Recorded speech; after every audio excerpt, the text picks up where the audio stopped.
Hello guys, कैसे हैं आप लोग? आई होप बहुत अच्छे होंगे और अच्छे स्टडीज़ भी कर रहे होंगे। आज हम लोग अपना स्टार्ट करने वाले हैं नेक्स्ट चैप्टर, क्योंकि फर्स्ट चैप्टर हम लोगों ने ऑलरेडी कंप्लीट कर लिया है। और जो कि हमारा चैप्टर है वैदिक एज। तो इसके हम वर्ड से स्टार्ट करते हैं कि वैदिक एज का क्या मतलब होता है या वैदिक वर्ड का क्या मतलब होता है। सो स्टार्ट करते हैं। अच्छा, वैदिक एज का जो वर्ड है, जो वैदिक है, अगर इस वर्ड की ही बात करें तो ये जो वर्ड है, इसका क्या मतलब होता है? इसका मीन्स होता है, ये वैदिक जो वर्ड है ये तो निकला हमारे वेद से ही है। ठीक है, और ये जो वेद है, ये इसका वर्ड का जो जो वर्ड ड्राइव्ड हुआ है वेद, ये हुआ है विद से। इस वर्ड से ड्राइव्ड हुआ है। और इस विद का क्या मतलब होता है? इसका मतलब होता है किसी चीज के बारे में जानना। ये क्लियर हुआ?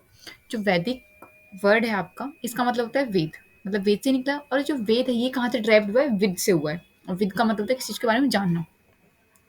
तो यहाँ पे किस चीज के बारे में जानने की बात की जा रही है? ऑब्वियसली वेद हम कर रहे हैं, चैप्टर स्टडीज करें तो कुछ होगा ना, किसी बारे में जानने की बात की जा रही है। तो यहाँ पे जब बात की जा रही है जानने की, वो करी जा रही है लाइफ के बारे में। कि आपकी जो लाइफ है, आपकी जो लाइफ को आप किस तरीके से एक सिस्टमेटिकली वे में लीड करते हैं। ठीक है, एक सिस्टमेटिकली वे में लीड करते हैं, दैट इज कॉल्ड अ वेद।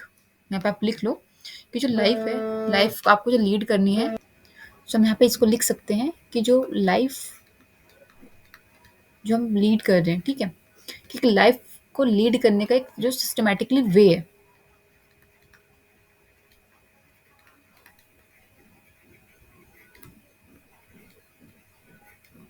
उसको हम वेदास कहते हैं। सो आई होप आपको ये जो वर्ड है ये क्लियर होगा कि वेदास कहते हैं किसी, जो आपको लाइफ है आप लीड किस वे में कर रहे हैं। एक मतलब एक लाइफ को एक सिस्टमैटिकली वे में लीड करना, that is called a Vedas. ठीक है, तो अब हम आगे स्टडीज करते हैं कि जो हमारे वेदास हैं वो डिपेंड किस पे थे। याद करो, हमने लास्ट क्लास में कुछ डिस्कस किए थे कि हिस्ट्री के सोर्सेज क्या क्या होते हैं। किए थे ना लास्ट क्लास में डिस्कस। तो जो ये आपका वैदिक एज के जो आपका जो सोर्सेज है, तो हम यहाँ पे ये मेंशन कर सकते हैं कि जो टोटली किस पे डिपेंड थे।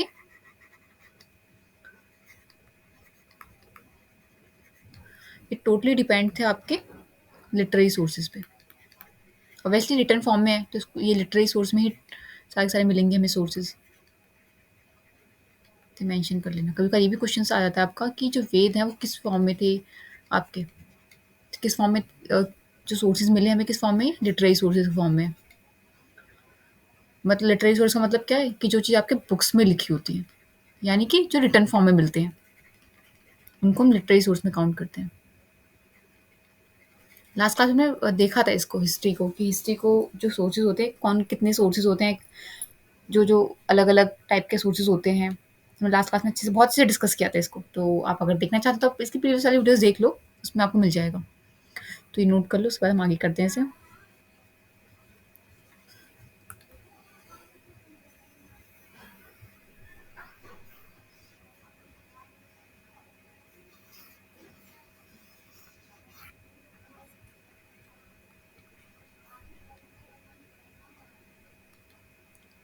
अच्छा, एक चीज़ और, ये जो इसका वैदिक एज है ना, इस वैदिक एज का जो आपका टाइम पीरियड है, ये आपका जो टाइम पीरियड है वो भी नोट कर लो, ये भी इंपॉर्टेंट है। ये 500 बीसी से लेकर के आपका 600 बीसी तक था। किसी किसी बुक में ना ये आपको 500 भी मिल जाएगा, तो वो भी गलत नहीं है, वो भी ठीक है, क्योंकि थोड़ा सा यहाँ पे एग्जैक्ट इस टाइम पे एशियन की जो बहुत सारी चीज़ें हैं, इसका एग्जैक्ट टाइम पता नहीं होता, तो कहीं पे इसका 500 बीसी होता है, कहीं कहीं पे इसका 600 होता है। तो दोनों ही ठीक है। अच्छा, इसको आगे देखते हैं कि अब हमने देख लिया कि जो वैदिक है, जब हमारा टोटल हमारे लिटरेरी सोर्सेज पे डिपेंड है, तो इसके अंदर हमारे जो हमें जो स्टडीज़ करनी है लिटरेचर के बारे में, वो हमारे दो टाइप के लिटरेचर्स हैं। ठीक है, पहले की अगर हम बात करें तो वो हमारा है श्रुति लिटरेचर। ठीक है, श्रुति लिटरेचर, आप इसको हिंदी में नोट कर सकते हो। श्रुति लिटरेचर को बोलते हैं,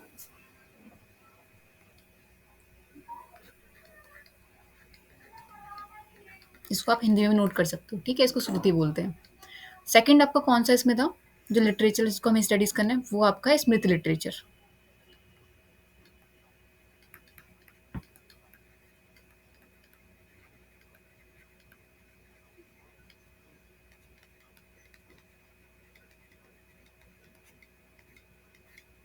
अच्छा, अब श्रुति लिटरेचर क्या होता है और स्मृति लिटरेचर क्या होता है उसके बारे में देखते हैं।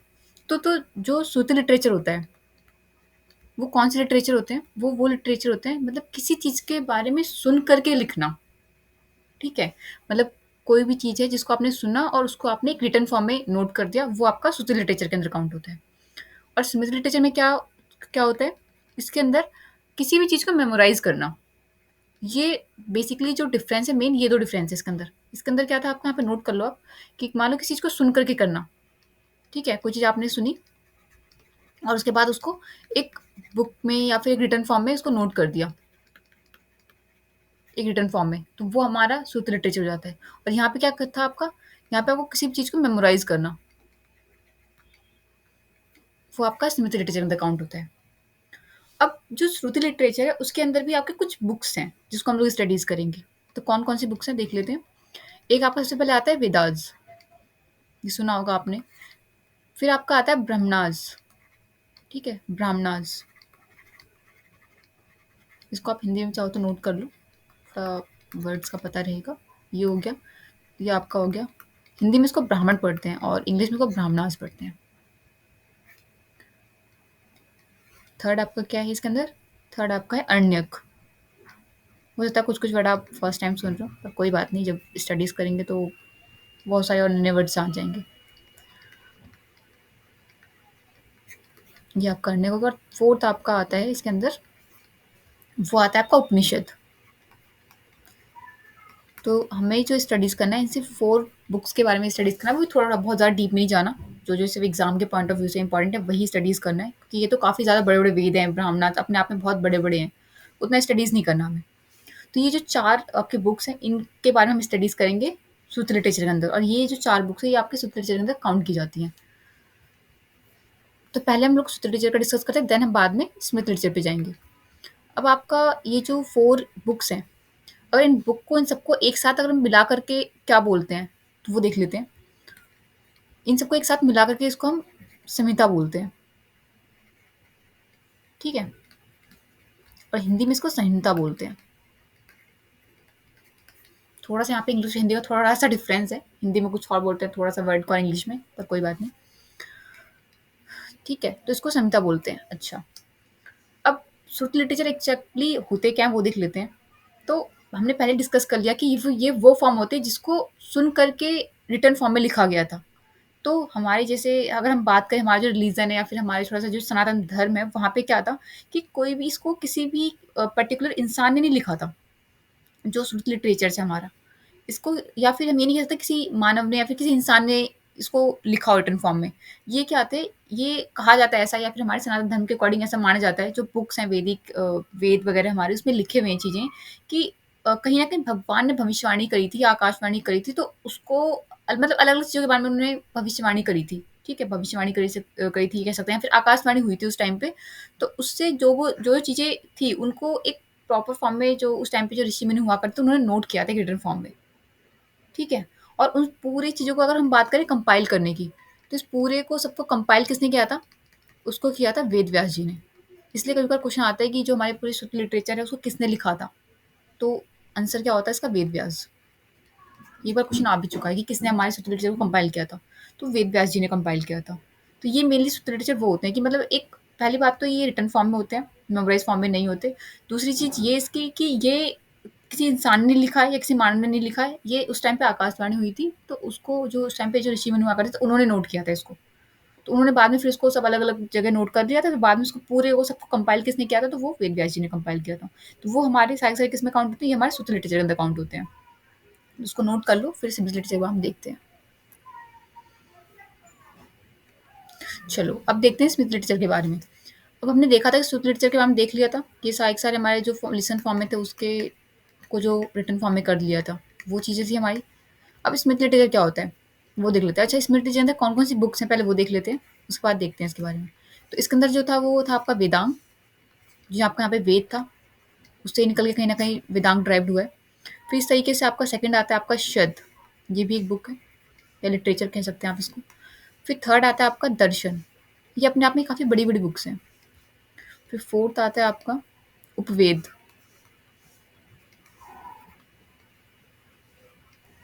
फिर आपका आता है एपिक्स,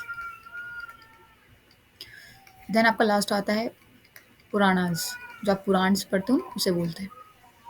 अब ये जो सारे के सारे हैं, ये वाले जो आपके स्मिथ लिटरेचर, फर्स्ट वाले में क्या था स्मिथ लिटरेचर में कि भाई किसी भी मानव ने, किसी भी इंसान ने नहीं लिखा। स्मिथ लिटरेचर वो लिटरेचर होते हैं जो किसी इंसान ने लिखे हैं। मतलब हम ये कह सकते हैं कि जो आपके वेद से निकल करके ही या वेद से ड्राइव हो करके स्मिथ लिटरेचर बने हैं। जिसको मतलब जो चीज़ें लगी नई नई, मतलब अपने लैंग्वेज में थोड़ा इजी लैंग्वेज में लिखना, उन्होंने क्या करा अपने अलग अलग इनको बना दिया। किसी ने वेदांग को कर लिया, किसी ने श्रद्ध बना दिए, तो इस तरीके से बना दिया। कुछ ने उसमें से दर्शन एक अलग पार्ट है पूरी, उसको निकाल करके उन्होंने स्टडीज करके उसके ऊपर अपने अकॉर्डिंग उन्होंने चीज़ें लिखी ताकि लोग आसानी से समझ सके। तो हम ये कह सकते हैं कि जो श्रुति लिटरेचर है ना, ये जो सारे आपके श्रुति लिटरेचर थे, इससे ही ड्राइव होकर के जो फॉर्म बनी है वो आपकी स्मृति लिटरेचर बना है। ये नोट करना इंपॉर्टेंट पॉइंट है कि श्रुति लिटरेचर से ड्राइव होकर के हमारे स्मृति लिटरेचर बनी है सारे के सारे। अच्छा, एक चीज़ और यहाँ पे नोट कर लो, इम्पोर्टेंट है, वो ये कि जो आपका, अगर हम बात करें, नॉर्मली बात करें कि अगर वेद की, अगर ओरिजिनल फॉर्म की बात करें कि जो हमारे वेद थे, तो वेद के ओरिजिनल फॉर्म कौन सी है?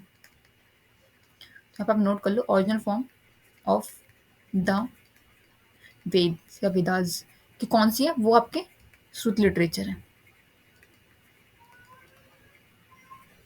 ठीक है। और अगर हम बात करें कि श्रुति लिटरेचर है, उसके बाद हम बात करें कि वेद की ड्राइव्ड फॉर्म कौन सी है,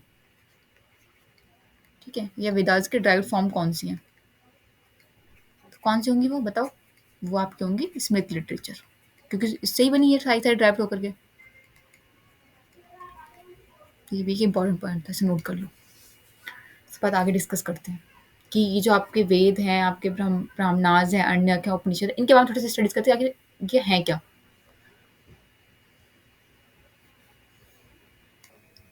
सो अब हम डिस्कस करते हैं कि जो हम लोगों ने स्टडीज किया श्रुत लिटरेचर के अंदर कि हमारे वेदास क्या थे, मतलब जो वेदास हमने स्टडीज किया, ब्राह्मणास किया, अरण्यक किया, उपनिषद के, इनके बारे में थोड़ी स्टडीज करते हैं कि एक्चुअल में आखिर है क्या। ठीक है। तो सबसे पहले देखते हैं कि हमारे जो वेदास है वो देखते हैं कि वेदास क्या थे।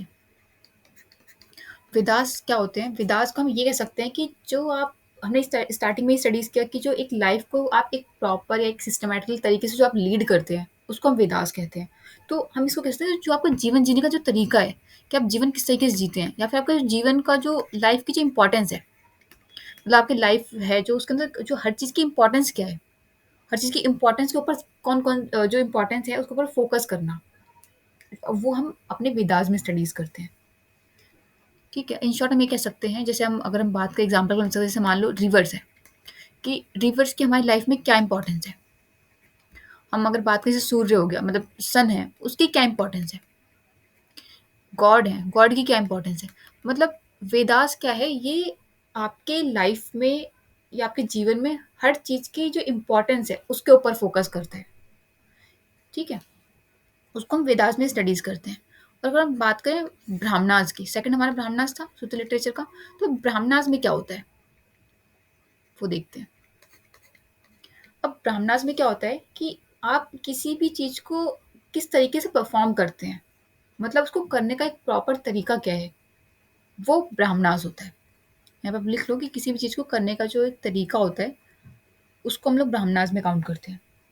कोई भी आपका किसी चीज़ को करने का तरीका हो गया, या फिर कोई भी आप रिचुअल्स परफॉर्म करते हैं, जैसे देखा है आप लोगों ने कि जैसे जो आप कोई भी चीज़ करना हो, फॉर एग्जांपल होता है ना, बहुत सारे जैसे घर वगैरह में होते हैं या फिर जो पंडित वगैरह होते हैं बता देते हैं कि आप ना एक काम करो, सुबह के टाइम उठ करके डेली सूरज को जल दिया करो, तो उससे ना ये चीज़ हो जाएगी, या फिर ये चीज़ हो जाएगा, या मिल जाएगा, ये मिल जाएगा, बहुत सारी चीज़ें होती हैं अलग अलग। तो ये क्या है, उस चीज़ को उसने भी अपने वेद में स्टडीज किया होगा, मतलब जो उसका वेदास है। देखा है ना आप लोगों ने, जो पंडित वगैरह होते हैं उनके पास एक बुक होती है, तो उसमें लिखी होती चीज़ें सारी, कि ऋग्वेद में क्या है, आपका यजुर्वेद में क्या, हर चीज़ लिखी होती है। तो उसके अंदर उसमें क्या होता है ना, तरीका लिखा होता है, तो वो जो एक तरीके से आप मेथड कह सकते हैं, तो जो मेथड होता है ना वो आपके ब्राह्मणास में होता है, कि किसी भी चीज़ को करने का एक प्रॉपर तरीका क्या है, तो उसको हम ब्राह्मणास में काउंट करते हैं। और जो इन ब्राह्मणास को रीड करता है, ठीक है, इन ब्राह्मणास को जो रीड करता है, मतलब जो पढ़ता है, उसी को ब्राह्मण बोलते हैं। तो ये कह सकते हैं कि जो ब्राह्मण को रीड करने वाला ही ब्राह्मण कहलाता है। और इन शॉर्ट और ज़्यादा समझना है तो आप देखो, जैसे हमारी कॉन्स्टिट्यूशन की बुक होती है, ये आपका कॉन्स्टिट्यूशन की बुक है, यहाँ पे ये, ठीक है, और ये आपका क्या है, ये आपका लॉयर है, कॉन्स्टिट्यूशन की बुक है, ये लॉयर है।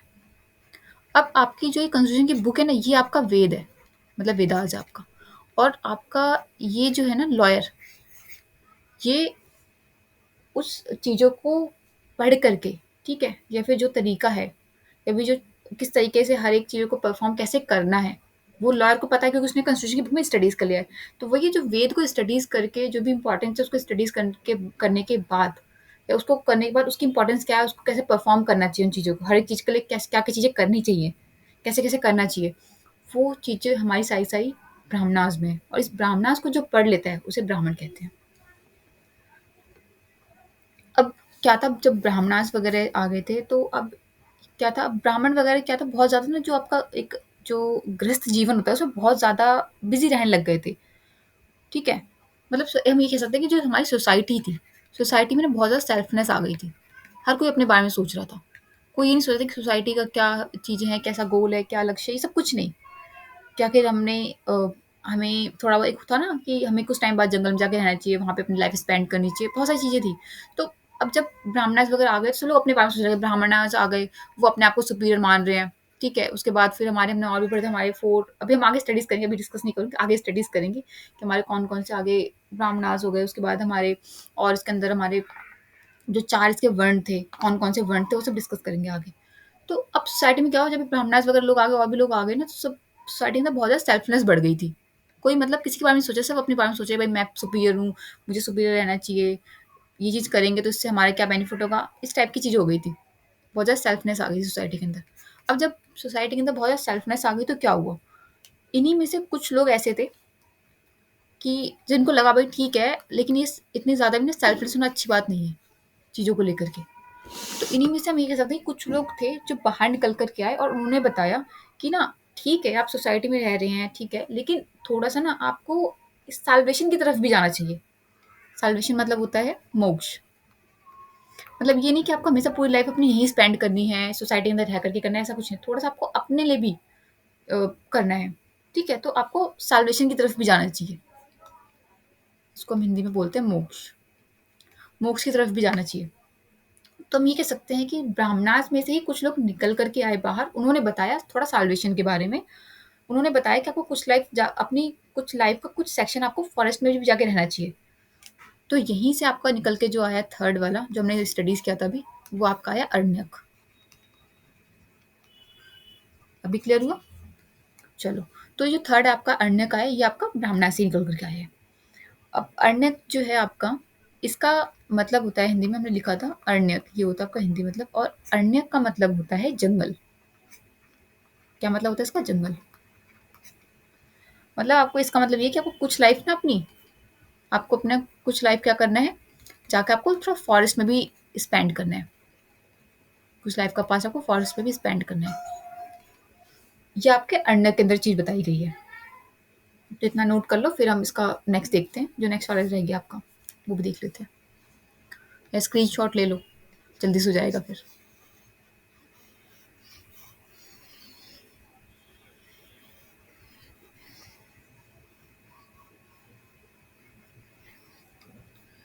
चलो ये देखते हैं इसके बाद। ये हो गया थर्ड वाला, समझ में आ गया। अब हम फोर्थ देखते हैं कि जो फोर्थ आपका आया है, फोर्थ क्या था हमारा? उपनिषद। उपनिषद का क्या मतलब है? देखो, उपनिषद भी कहीं न कहीं इन्हीं की वज़ह से निकला होगा। तो उपनिषद को ना 2 वर्ड में तोड़ के पढ़ते हैं पहले तो देखो। इसको थोड़ा-सा संधि विच्छेद करते हैं। उपनिषद आपका बना है, किससे बना है? उप प्लस निषद से। अब उप प्लस निषद का क्या मतलब है? उप का मतलब है आपका, ये संस्कृत में वर्ड है, इसका मतलब होता है नज़दीक, और निषद का मतलब होता है बैठना, ठीक है? तो हम ये बोल सकते हैं दोनों वर्ड को जोड़ करके कि उपनिषद का मतलब ये होता है कि जो जो भी आपका ज्ञान है वो नज़दीक बैठकर लिया गया ज्ञान, उसको उपनिषद बोलते हैं। जैसे आपका मान लो टीचर है और ये स्टूडेंट है, ठीक है? अब यहाँ पे जो स्टूडेंट है ये क्या कर रहा है? टीचर्स के पास बैठ के ज्ञान ले रहा है। तो ये चीज़ें हमारी लिखी थी उपनिषद के अंदर कि मतलब नज़दीक बैठकर लिया गया ज्ञान, उसको हम बोलते हैं उपनिषद। कि किसी के पास बैठे उससे ज्ञान ले रहे हैं, ठीक है? तो जब क्या हुआ, जब उपनिषद आ गए थे, तो उस टाइम पे क्या हुआ, ब्राह्मणों की इम्पोर्टेंस कम हो गई थी। क्यों कम हो गई थी ब्राह्मणों की इम्पोर्टेंस? ब्राह्मणों की इम्पोर्टेंस इसलिए कम हो गई थी क्योंकि जो ब्राह्मण क्या थे, वो बताते थे वो बताते थे कि किसी भी चीज़ को करना है, फॉर एग्ज़ाम्पल आपको स्टडीज़ में अच्छे नंबर लेकर के आने हैं, तो एक काम करो, गाय को घास खिलाओ डेली सुबह टाइम उठ करके। उन्होंने एग्ज़ाम्पल ऐसा दिया क्योंकि उन्होंने पढ़ रखा था अपने वेद के अंदर। अच्छा, किसने कहा कि भाई ठीक है, तुम्हें बहुत अच्छी तुम्हें अपनी अच्छा ग्रो करना है, बहुत अच्छी डेज़िग्नेशन चाहिए, तो एक काम करो, सुबह टाइम उठकर डेली सूरज को जल दो, ठीक है? या फिर आप हर सोमवार को मंदिर जाओ। मतलब अलग-अलग तरीके बता रहे थे ब्राह्मणास। लेकिन जब उपनिषद आए, तो क्या हुआ? ब्राह्मणों की इम्पोर्टेंस कम हो गई। ब्राह्मणों की इम्पोर्टेंस क्यों कम हो गई? इसलिए कम हो गई क्योंकि क्या था, ब्राह्मणों जो आपका उपनिषद था, उपनिषद के अंदर ना हर चीज़ के बारे में मतलब ये लिखा था कि ऐसा क्यों करते हैं? अगर आप सूरज को जल चढ़ाते हो, तो क्यों चढ़ाते हो? इसके पीछे क्या रीज़न है? मतलब जल ही क्यों चढ़ाना है, कुछ और क्यों नहीं कर सकते? या फिर अगर आप हवन करते हैं, तो हवन क्यों करते हैं? उसके पीछे क्या रीज़न है? मतलब जैसे आप मान लो और भी बहुत सारी चीज़ें हो गई। तो ये क्या था कि इन सब का जो एक तरीके से हम बोल सकते हैं, इन सबका हर क्वेश्चन का जो आंसर था या हर क्वेश्चन का जो जवाब था, वो आपके उपनिषद में थे।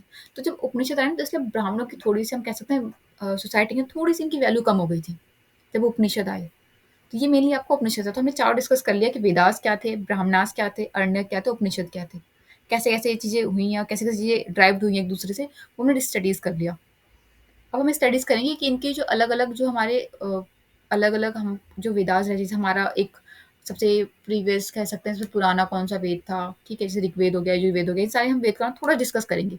एक चार्ट की फॉर्म में डिस्कस करेंगे और इसे आप नोट कर लो, उसके बाद हमसे डिस्कस करते हैं।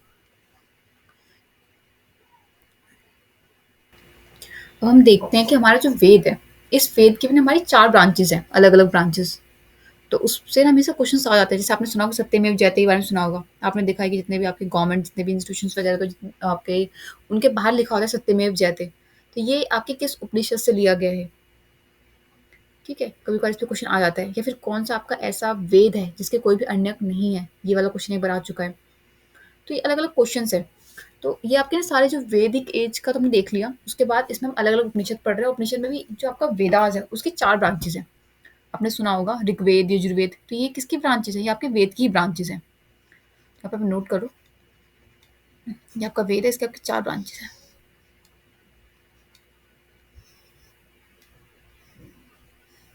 और हर एक ब्रांचेज़ के अपने अलग-अलग अरण्यक हैं, अलग-अलग उपनिषद हैं। तो फर्स्ट क्या है आपके सबसे पहले? वो आपका आता है ऋग्वेद, सेकंड आपका आता है यजुर्वेद,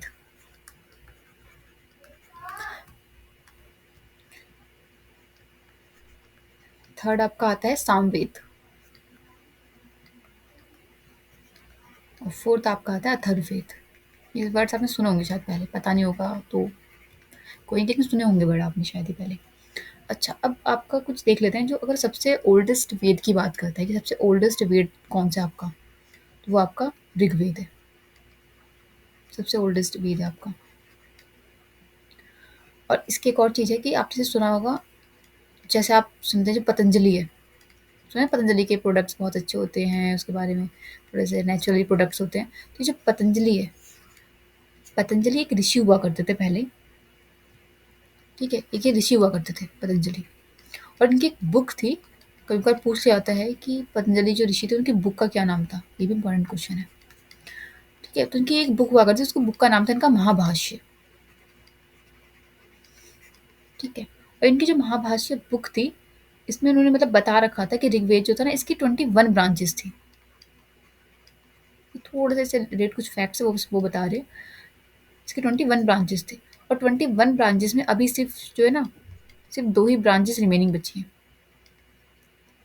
बाकी सब जो है इनकी खत्म हो गई। क्योंकि क्या होता है, जो लिटरेचर्स होते हैं, जब लिटरेचर्स को लोग फॉलो करना स्टार्ट करते हैं, जैसे उसमें जो चीज़ें लिखी होती है उसको लोग जब फॉलो करना स्टार्ट कर देते हैं, तो वो लिटरेचर खत्म हो जाते हैं।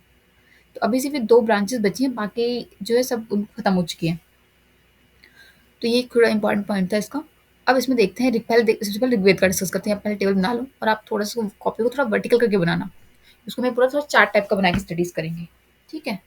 तो अभी हम पहले से पहले ऋग्वेद का देखते हैं कि ऋग्वेद में हमारे कौन-कौन से ऋग्वेद हैं, कौन-सा हमारा ब्राह्मणाज़ है, कौन से अरण्यक हैं, वो चीज़ें। या इसको मिटा देते हैं, फिर आप इसको यहीं से स्टार्ट कर देना। ये नोट कर लो पहले।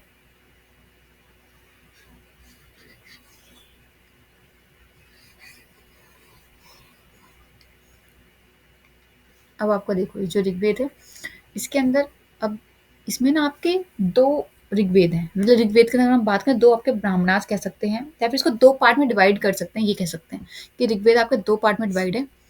पहला क्या है आपका? पहला आपका सकल ऋग्वेद है, नाम है इसका। शकल ऋग्वेद और एक आपका है वटकल ऋग्वेद। एक आपका सकल ऋग्वेद है, एक आपका वटकल ऋग्वेद है।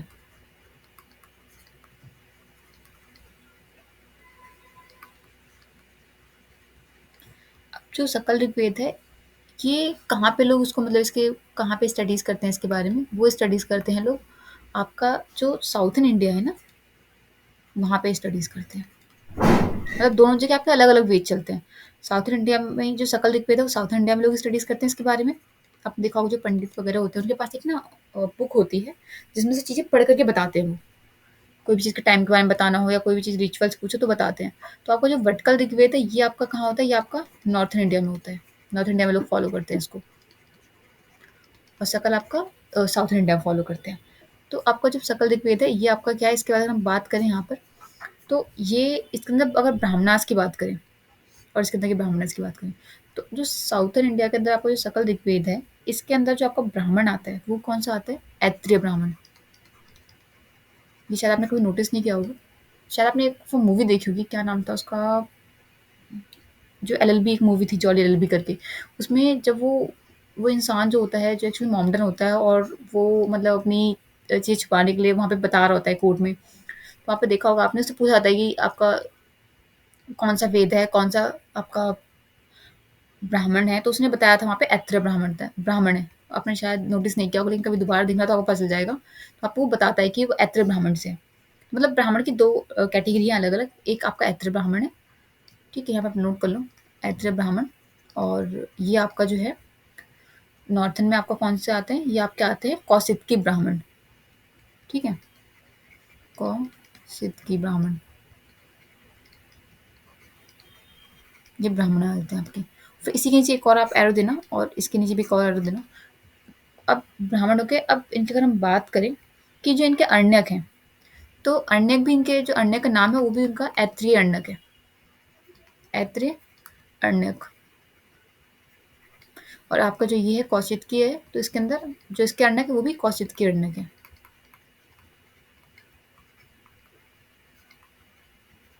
इसके नीचे बस एक और एरो देना, मतलब फ्लो चार्ट की तरह बनाना आप इसको। यहाँ पे तो स्पेस नहीं नीचे जाने का, इसलिए मैं साइड में कर रही हूँ इसको।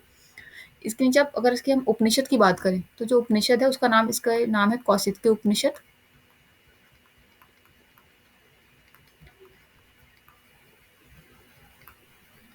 ठीक है? और आपका जो ऐत्रेय अरण्यक है, इसका जो आपका उपनिषद है उसका नाम है ऐत्रेय उपनिषद।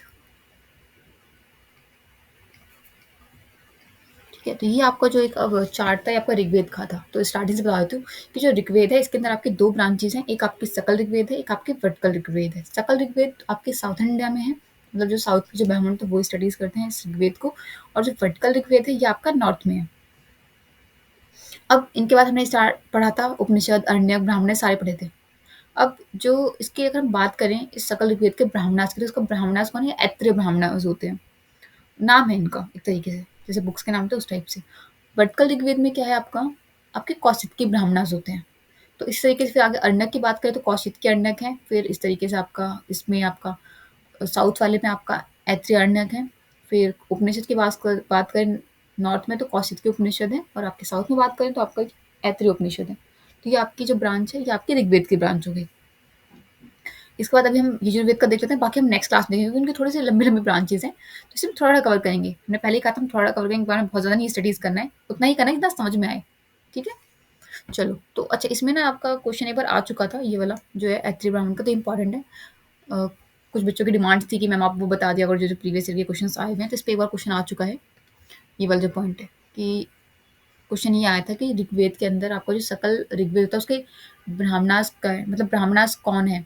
कुछ ऑप्शन दे रखा था, कौशिकी ब्राह्मणास दे रखा था, एक आपका दे रखा था उसके अंदर आपका, एक आपने शायद सुना होगा कपिस्थाला कथा करके एक है, एक संहिता है ये, वो मतलब ऑप्शन दे रखा था, तो उसमें एक ही ऑप्शन ऐत्रेय ब्राह्मण का भी था, तो क्वेश्चन ऋग्वेद से आया था। तो इसके जो हर एक वेद वेद से जो क्वेश्चन आए हुए हैं ना वो बता दूंगा, मार्क कर दूंगा, आप मार्क कर लेना जो इम्पोर्टेंट है, ठीक है, तो इसका आप ये वाला मार्क कर लेना, ये वाला पॉइंट जो है इस पे क्वेश्चन आ चुका है। अब इसका यजुर्वेद देख लेते हैं। ये नोट कर लो आप जल्दी से या स्क्रीनशॉट ले लो इसका।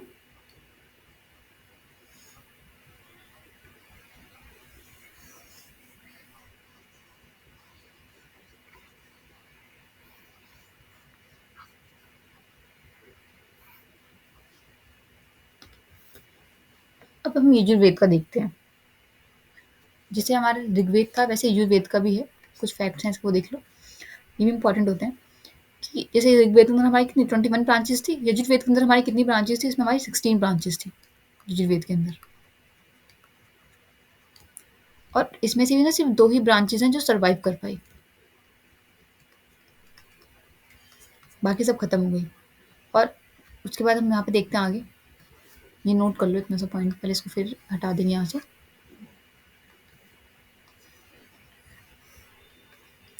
अच्छा, अब देखते हैं आगे इसमें। अब आपका ये जो यजुर्वेद है इसके अंदर आपका, इसमें आपकी 2 ब्रांचेस हैं। फर्स्ट जो ब्रांच है उसका नाम है आपका मध्य दीना,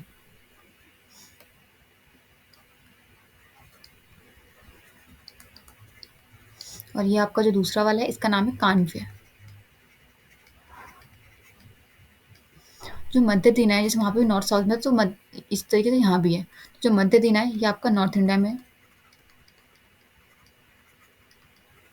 और आपका जो ये कान्वे है ये आपका साउथ इंडिया में है।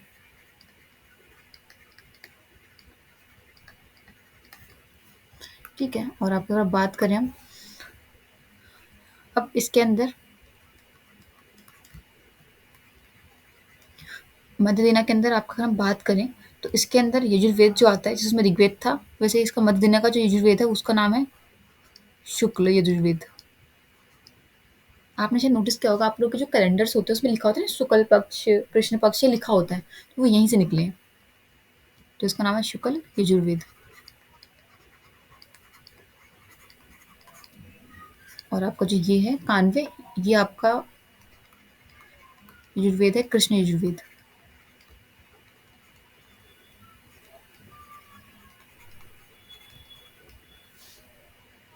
अब आपका जो शुक्ल यजुर्वेद है इसके भी आगे 2 ब्रांचेस हैं, यहाँ पे नोट कर लो। इसके भी 2 ब्रांचेस हैं। कौन कौन से 2 ब्रांचेस हैं? तो वो ब्रांचेस हैं आपकी, एक आपका है आप आता है वात्सनेयी। थोड़े से नाम अजीब लगेंगे लेकिन इंपॉर्टेंट है तो याद तो करना पड़ेगा। वात्सेयी, एक दो बार पढ़ोगे ना आप तो थोड़ा सा आपको ऐसा नहीं लगेगा कि आप फर्स्ट टाइम पढ़ रहे हो, थोड़ा सा रिवाइज करने में आसानी होगी और याद भी हो जाएगा। मध्य दीना, एक आपका है वात्सेयी मध्य दीना, और मध्य दीना से यहाँ से निकल के टाइप हुआ ये शुक्ल का। ठीक है, वात्सेयी मध्य दीना, और दूसरा जो आपका है वात्स्नेत्र, वात्स्नेत्र मध्य दीना। अभी हमने ये आपका स्टडीज़ किया, ये वाला आपका ये वाला कैलेंडर दीना का जो नॉर्थ इंडिया की ब्रांच थी उसके बारे में स्टडीज़ किया। ठीक है, उसके बाद हम कान्वे का देखेंगे, तो नोट कर लो या फिर स्क्रीनशॉट ले लो इसका। तो अभी हम कान्वे का देखते हैं। ये थोड़ा सा कॉपी के अंदर थोड़ा सही से बनाना, वरना बाद में समझ नहीं आता किसका फ्लो चार्ट कहाँ जा रहा है। ठीक है, याद करने में थोड़ा आसानी रहेगी, ताकि आप बाद में अगर नोट्स को भी देखो अपने तो आपको समझ में आ जाए कि आपने क्या लिखा है, इस तरीके से थोड़ा बनाना। तो यजुर्वेद का दूसरा जो ब्रांच आपका था कौन सा था? कान्वे था। कान्वे के बाद हमारा कृष्ण यजुर्वेद था, तो देख लो।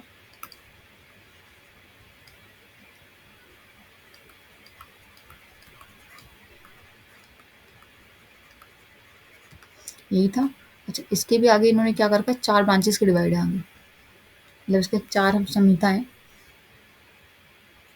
फर्स्ट क्या है, इसका नाम है आपका, फर्स्ट वाली का नाम है चरक, चरक कथा सरित सागर।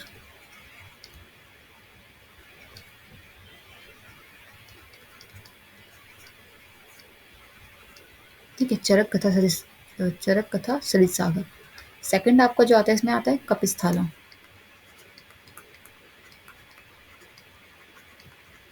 कपिस्थला कथा संहिता।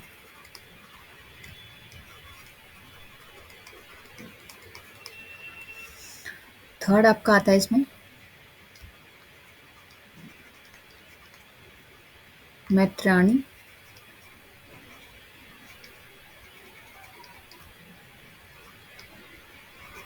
संहिता और फोर्थ आता है आपका तैत्तिराणी संहिता। मतलब मैत्राणी और तैत्तिराणी ये नाम है इनका।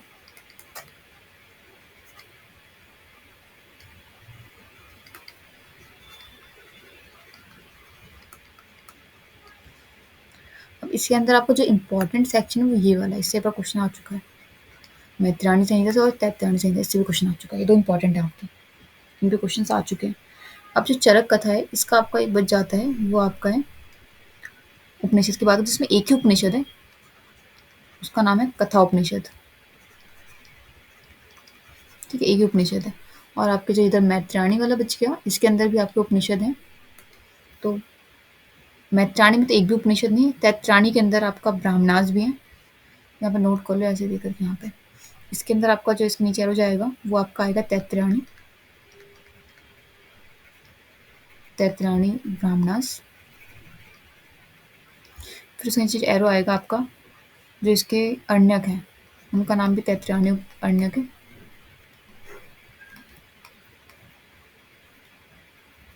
इसके जो नीचे आएंगे आपके, उसका नाम है तैत्तिराणी उपनिषद। थोड़ा-सा शायद अब क्लियर हो रहा होगा कि हम क्या कर रहे हैं, धीरे से कौन से ब्रांचेस बना रहे हैं, क्या बना रहे हैं। थोड़ा-सा क्लियर हो गया होगा कि सबके ना अलग-अलग वेद हैं और सबके अलग-अलग इनके उपनिषद हैं, अपने-अपने अलग-अलग ब्राह्मणास हैं, अन्य के अलग-अलग चीज़ें हैं सारी। तो अभी फ़िलहाल हम इतना ही रखते हैं, बाकी क्योंकि अभी थोड़ा ज़्यादा हो गया और हमने कह रखा है थोड़ा-थोड़ा स्टडीज़ करना है, ज़्यादा स्टडीज़ नहीं करना। तो अभी थोड़ी-थोड़ी वीडियोज़ शॉर्ट बन रही है। हो सकता है कि थोड़ा-सा बाद में, क्योंकि सिलेबस भी काफ़ी ज़्यादा है, इतना भी कम नहीं है, तो कवर करना है तो बाद में हो सकता है वीडियो थोड़ी-थोड़ी एक्सटेंड करेगा टाइमिंग। तो कोई भी इश्यू नहीं है। थोड़ा स्टडीज़ करते-करते हम तो फ़िलहाल आदत हो जाएगी हम लोग को स्टडीज़ करने की, है ना? साथ में स्टडीज़ करेंगे। अच्छा, उसके बाद अभी क्या है, अभी आप लोग उसके नोट्स बना लो और फिर इसके बाद का जो आपका रह गया सामवेद, अथर्ववेद और थोड़ा-सा और आगे के टॉपिक्स रहेंगे, वो हम नेक्स्ट क्लास में डिस्कस करेंगे। और अगर कोई भी डाउट वगैरह हो, तो आप प्लीज़ कमेंट सेक्शन में कमेंट कर देना। उसके अकॉर्डिंग फिर हम उसको आगे देख लिया करेंगे नेक्स्ट क्लासेस में कि कौन से डाउट्स हैं। ठीक है, बाकी हम उससे कुछ क्वेश्चंस भी डिस्कस करेंगे। अभी पहले थोड़ा-सा वैदिक एज कंप्लीट कर लेते हैं, उसके बाद हम वैदिक एज के जो इंपॉर्टेंट क्वेश्चन थे, वो भी हम डिस्कस करेंगे कि जो प्रीवियस ईयर के एग्ज़ाम्स हमारे आ चुके हैं, कि हम उसको भी कवर करके चलेंगे। तो अभी फ़िलहाल आप कर लो इतना, बाकी हम मिलते हैं नेक्स्ट क्लास में। तब तक के लिए अपना स्टडीज़ करो आराम से, और वीडियो अच्छा लगे तो लाइक कर देना और सब्सक्राइब भी कर देना। इससे क्या होगा, क्योंकि हम लोगों ने न्यू सेशन स्टार्ट किया है, तो आप लोगों को डेली जो न्यू वीडियोज़ अपडेट होंगे उसका आपको नोटिफ़िकेशन मिलता रहेगा। अभी तो इस हिस्ट्री है, फिर अभी और सब्जेक्ट्स भी स्टार्ट करेंगे, उन्हीं क्लासेस भी। ठीक है? तो इससे आप लोगों को थोड़ा आसानी होगी कि वीडियोज़ ज़्यादा ढूँढने में प्रॉब्लम नहीं होगी। ठीक है? तो अच्छा लगे तो लाइक भी कर देना, क्योंकि लाइक करने से आप लोगों को मोटिवेशंस मिलता है। तो बाकी मिलते हैं नेक्स्ट क्लास में, तब तक के लिए आप आराम से स्टडीज़ करो। ठीक है? Take care. और एक चीज़ और, इससे जो पहले का जो वीडियो है, जो इससे मतलब इससे पहले का जो चैप्टर है, उसका जो डिस्क्रिप्शन है वो लिंक में रहेगा। आप वहाँ से जाकर के डायरेक्ट चैनल पे विज़िट कर सकते हैं और वहाँ पे आप देख सकते हैं। ठीक है? चलो, मिलते हैं नेक्स्ट क्लास में।